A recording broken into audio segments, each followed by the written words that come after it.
Karena gue gak punya uang buat beli kado. Puas lo, Sat.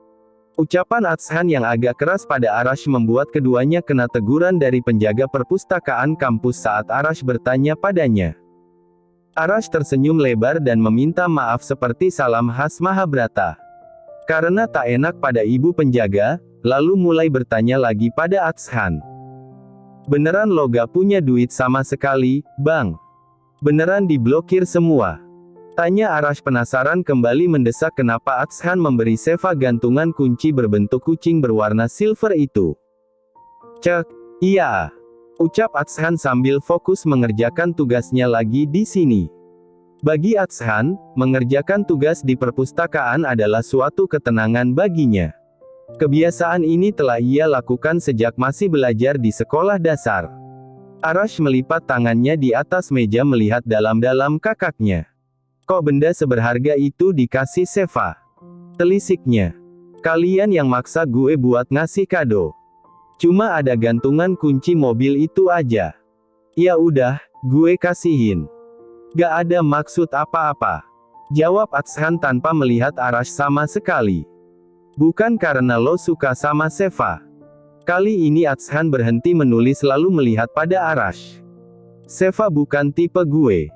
Ucapnya pelan tapi tegas yang tak disangka membuat wajah Arash berbinar. Lalu menghembuskan nafas lega.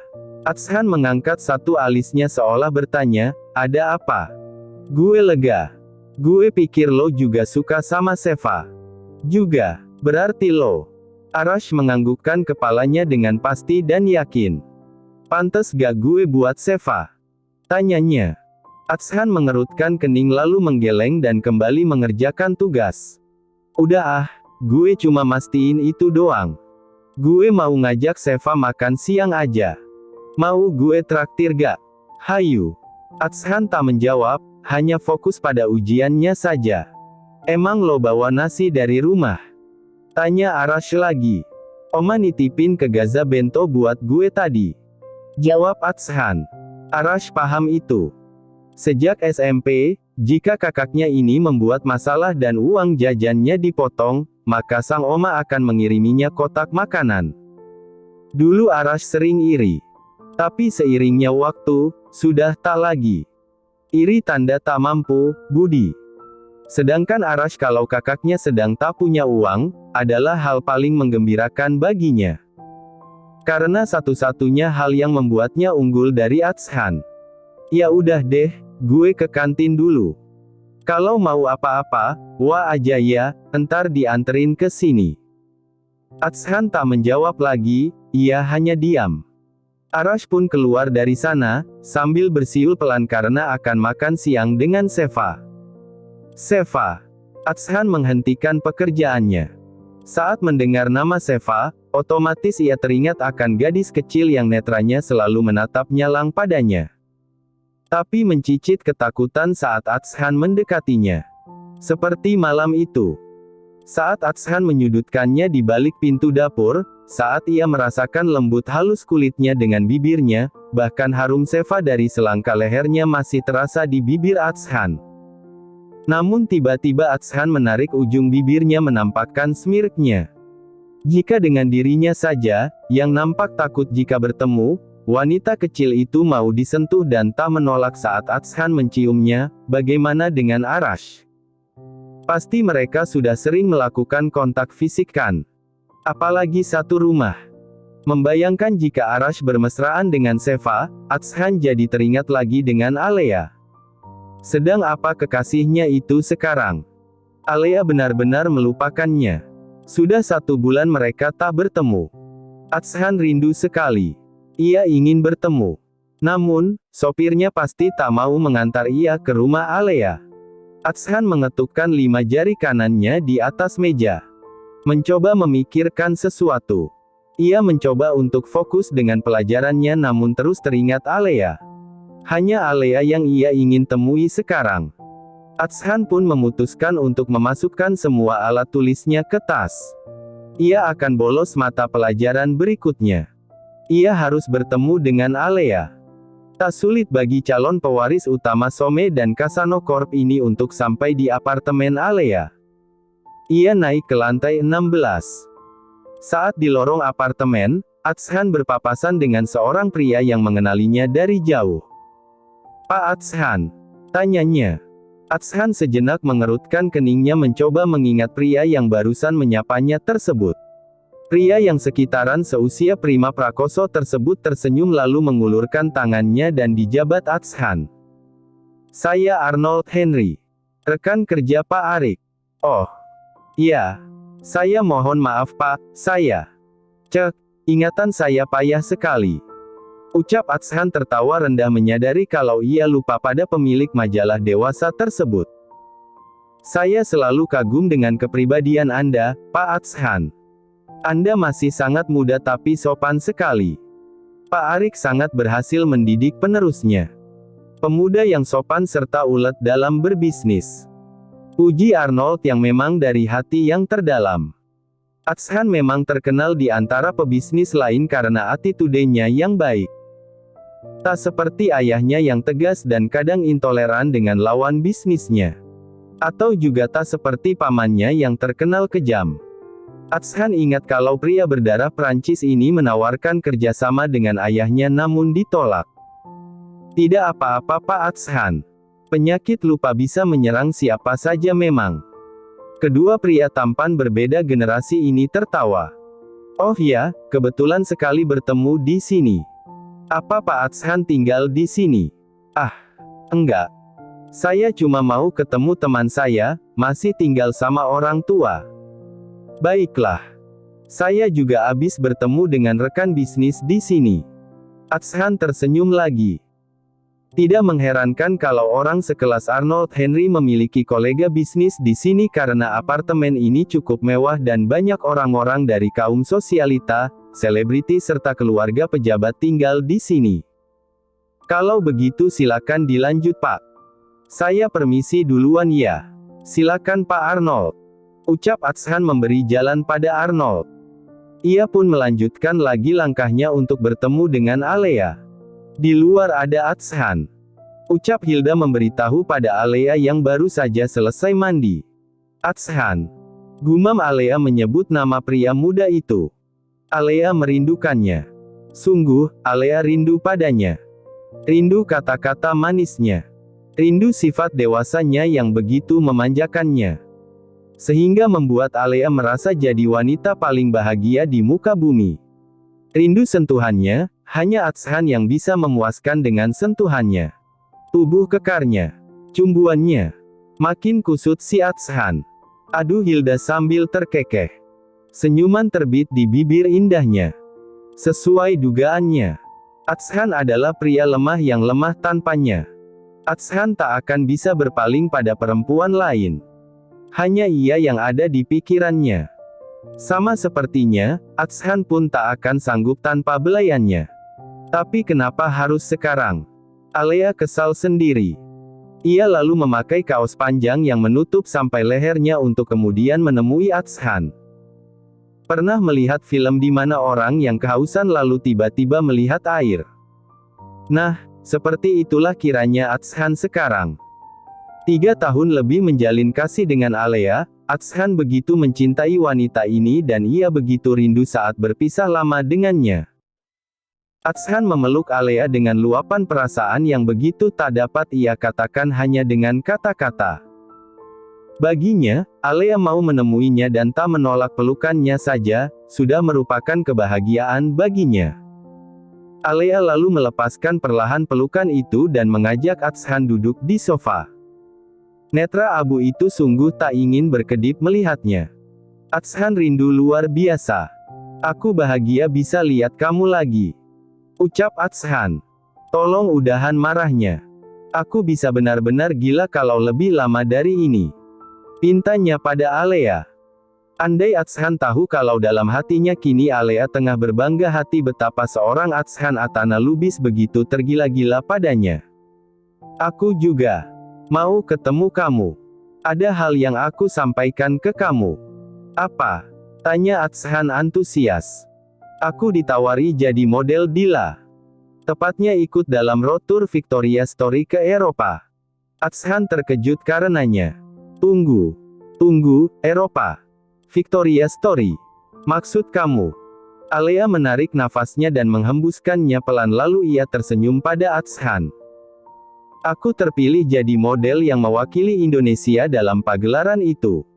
Kamu terima? Kenapa enggak? Itu perusahaan pakaian dalam, Alea. Demi apapun, Victoria. Bedakan lingerie dengan pakaian dalam, sayang. Ini beda. Just business. Kesempatan ini nggak datang 2 kali. Wajah aku bisa diliput sama media asing dan juga prestasiku. Kesempatan ini adalah batu loncatan aku untuk mengembangkan sayap karir aku jadi model internasional yang memang aku mimpikan dari dulu. Tapi gak pernah kamu izinin. Ucapnya melemah di kalimat akhir. Aku memang gak akan pernah izinin kamu jadi model. Alea mulai berpura-pura kesal dengan sikap overprotective Atshan. Kamu ngekang aku, Atshan. Aku gini gak boleh. Gitu gak boleh. Bolehnya sama kamu tapi kamu selalu lupa sama aku. Aku nggak pernah lupa sama kamu. Aku udah bilang kalau kejadian kemarin saat aku nggak jemput kamu karena hari itu aku benar-benar dalam trouble. Tolonglah, Alea. Jangan pernah berpikir kalau aku nggak peduli sama kamu. Bujuk Atshan dengan lembut agar tak menyakiti hati wanita pujaannya. Alea terdiam sebentar. Ia biarkan Atshan menggenggam tangannya. Tolong jangan ambil tawaran itu. Aku gak rela tubuh kamu dilihat sama orang lain. Pinta Atshan. Alea lalu menoleh pada Atshan hingga pandangan mereka beradu. Terlambat, sayang. Besok siang aku sudah harus ada di bandara untuk berangkat ke Jerman. No. Aku gak akan izinkan. Kamu jangan egois, Atshan. Aku punya dunia sendiri. Duniamu hanya aku. Kamu hanya boleh untukku. Apa gunanya kalau duniaku hanya untuk kamu sedangkan aku masih sembunyi-sembunyi jadi pacar kamu? Sembur Alea. Lea. Kita berhubungan sejak masih pakai seragam sekolah. Kita saling melengkapi.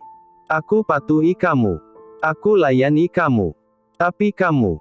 Ada keseriusankah buat aku? Tentu. Aku akan nikahi kamu. Buktikan. Ucapan Alea barusan membuat Atshan terkejut. Buktikan kalau kamu serius mau nikahi aku. Ah, Lia. Kita pasti akan menikah. Lamar aku. Atshan terkesiap karenanya. Kalau kamu memang serius sama aku, besok lamar aku. Lalu nikahi aku dan aku akan resmi jadi milik kamu selamanya dan aku pastinya akan urungkan niatku untuk menjadi model dan aku gak akan berangkat besok. Alea. Kata-kata Atshan tercekat di lehernya. Ia dalam dilema kini. Sungguh, ia mencintai Alea dan ingin menikahinya. Tapi tidak di saat sekarang di saat hubungannya dengan kedua orang tuanya tidak baik. Bahkan mereka sama sekali belum bicara padanya dan seluruh fasilitas ditarik darinya, bahkan sang papa jelas-jelas melarang hubungannya dengan Alea. Bagaimana Atshan bisa melamarnya besok? Alea lagi-lagi menghela nafas lelah. Ia terkekeh. Lalu bangun dari duduknya berdiri memunggungi Atshan.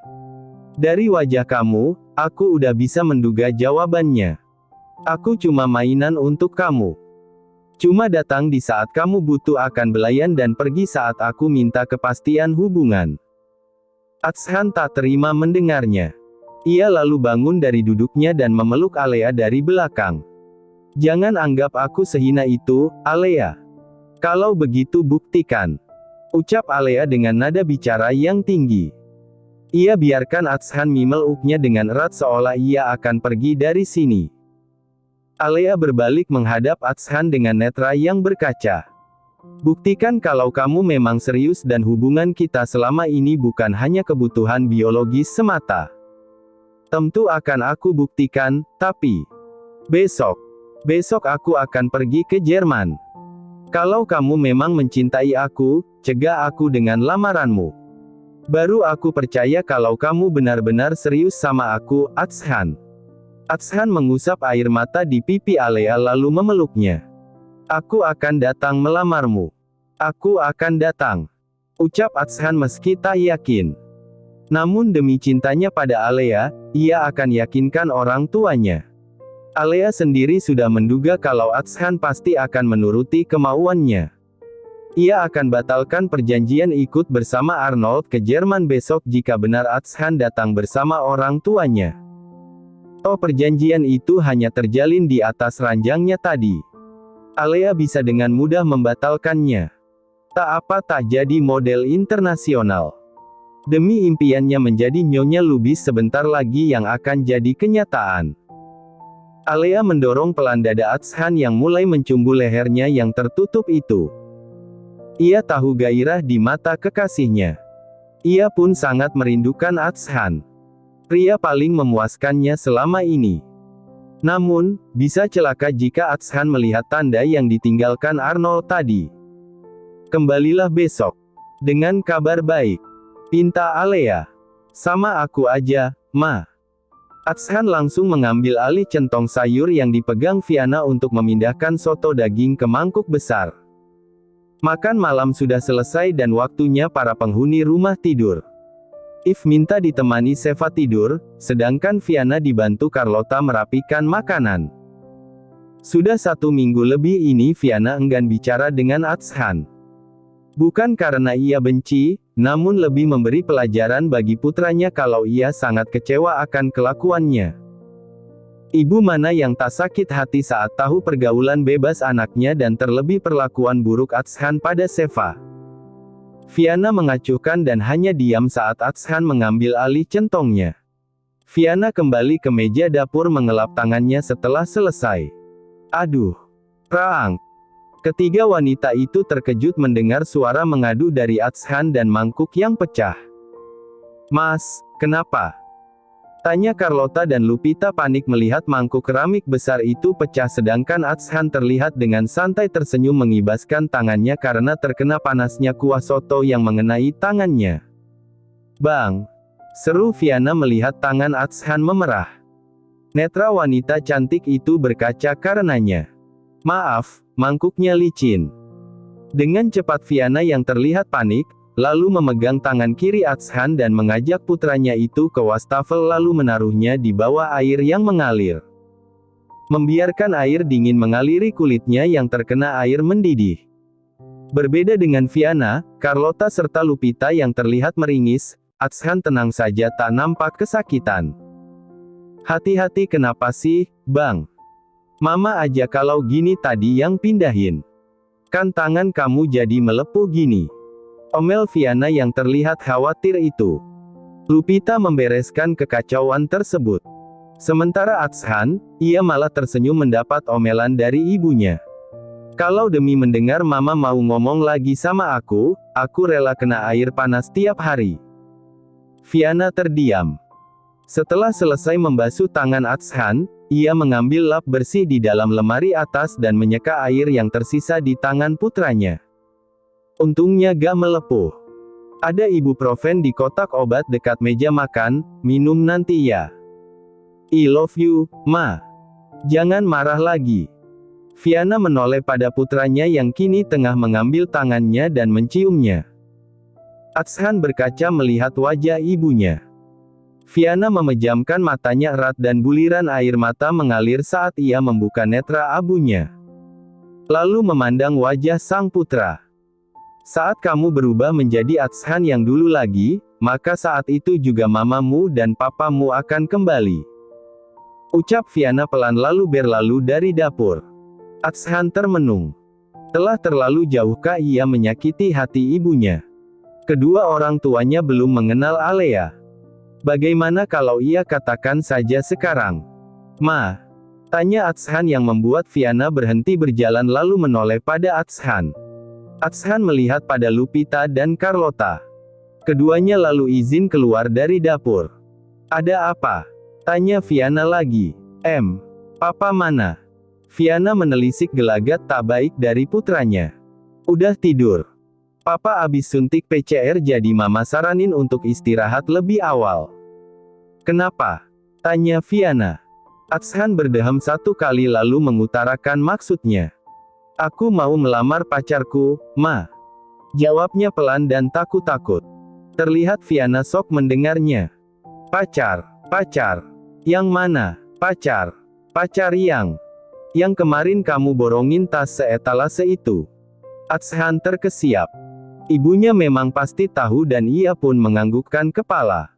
Aku mau serius sama Alea, Ma. Aku mau nikahi Alea. Aku harap Mama sama Papa mau lamarin Alea buat aku. Viana terdiam. Ia tak banyak berekspresi selain netra abunya yang terlihat memanas dan berkaca. Viana menarik nafasnya pelan lalu menghembuskannya kasar. Kamu tahu, Bang, sifat Mama. Mama selalu ingin baik sama orang dan ingin dekat sama banyak orang. Ingin berguna untuk banyak orang. Atshan menganggukkan kepalanya sambil tersenyum. Ia yakin ibunya yang berhati welas asih dan bak bidadari ini akan memaafkannya dengan mudah. Mama selalu merasa kasihan sama orang, tapi entah kenapa, baru mendengar namanya aja, Mama sama sekali gak suka sama pacar kamu. Sungguh, Atshan sangat terkejut mendengar ucapan ibunya. Ia tak menyangka kini ibunya menatapnya tajam dengan netra abunya. Mau menikahi wanita Dorprise. Wanita yang pernah tidur sama laki-laki lain. Kamu tahu dan pura-pura gak tahu. Tanya Viana lagi membuat Atshan tersudut dari mana ibunya tahu. Siapa yang memberi tahunya? Ma. Alea sudah berubah, Ma. Alea bukan seperti. Viana mengacungkan satu jari ke arah wajahnya. Satu kali lagi kamu sebut nama perempuan itu, Mama akan bilang papa dan papamu kalau sudah marah, gak akan ada satu orang pun yang bisa menghentikan dia. Viana keluar dari dapur sambil menangis. Ma. Namun Viana mengacuhkannya dan pergi menjauhi Atshan untuk naik ke lantai 2. Atshan yang kesal dan tidak tahu kenapa jadi begini lalu membuang seluruh isi yang berada di atas meja termasuk piring dan sayuran demi meluapkan kekesalannya. Sedangkan Viana terus berjalan menuju kamarnya. Tanpa sepengetahuan sang suami, Viana menyelidiki siapa itu Alea. Satu kenyataan pahit diterima oleh wanita yang lahir dengan nama Alessia Kasano tersebut. Ternyata Alea adalah putri dari Risma masa lalu suaminya. Istri dari Teddy yang mati bunuh diri setelah Arik memutuskan cintanya. Karena tahu ia masih bersuami. Hati Viana patah. Ia terduduk di tangga tak sanggup untuk berjalan lagi. Ibu Seva yang baru akan turun ke lantai bawah setelah membacakan dongeng untuk Eve, melihat Viana terduduk di tengah tangga besar ini. Seva pun duduk di samping Viana. Ibu kenapa nangis? Ibu kenapa? Viana tergugu dalam pelukan Seva. Betapa mengingat kalau wanita yang selama ini berhubungan dengan putranya selain dia adalah gadis Dorprise yang artinya bukan wanita baik-baik. Ia juga adalah anak dari Risma. Bagaimana mungkin suaminya tidur dengan Risma dan putranya meniduri anak Risma? Viana menggelengkan kepalanya mencoba menghapus kenyataan pahit ini. Namun ternyata putranya malah menginginkan menikahi perempuan itu. Hancur sangat hati Viana hingga ia tidak sanggup berkata apa-apa saat Seva menanyakan keadaannya.